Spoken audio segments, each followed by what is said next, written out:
Hello, students. This is going to be a brief video reviewing what we did in class today, where I show you how to do an HDR merge in Lightroom Mobile. We're going to use lesson files um, to show you the sample, and I went over exactly how to shoot this in class. These are actually not in the order that they should be. Okay. So, just a brief review. When you're shooting an HDR image, you're going to shoot multiple exposures and then merge them. The first exposure you should start with is where you meter for the highlights. So, in this case, the brightest highlights in the image are here. So, you spot meter here and expose for that. And then you open up in one-stop increments until you get all the way to your shadows being nicely exposed.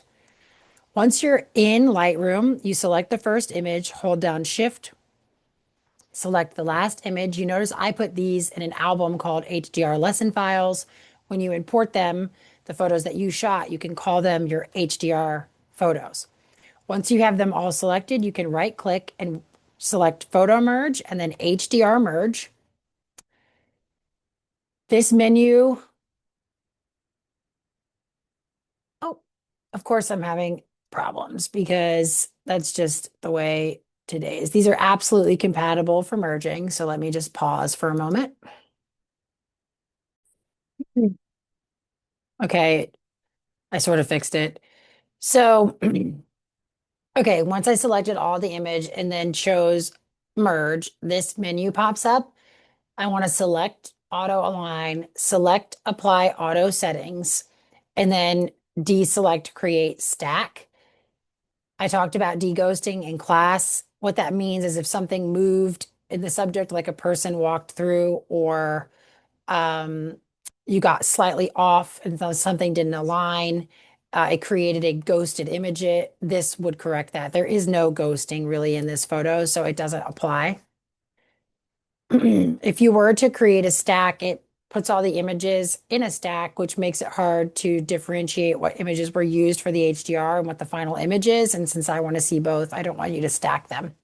Then you select merge and it's going to build that merged photo. So here you see these were the one, two, three, four images I wound up using. And then here is the final merge shot. You can still go in if you feel like the highlights look overexposed, which they are looking overexposed in my preview. You can still go and adjust things after it has done the auto merge. I'd like you to submit the images you use. So in this case, the 1 through 4, um, separately than the actual merged one. I want to know which were your different exposures and which was the merged. So you can send me two different albums if you're doing that way, or just export them separately and make sure you name them so that I know what's what. And that's it as far as how to do this in Lightroom.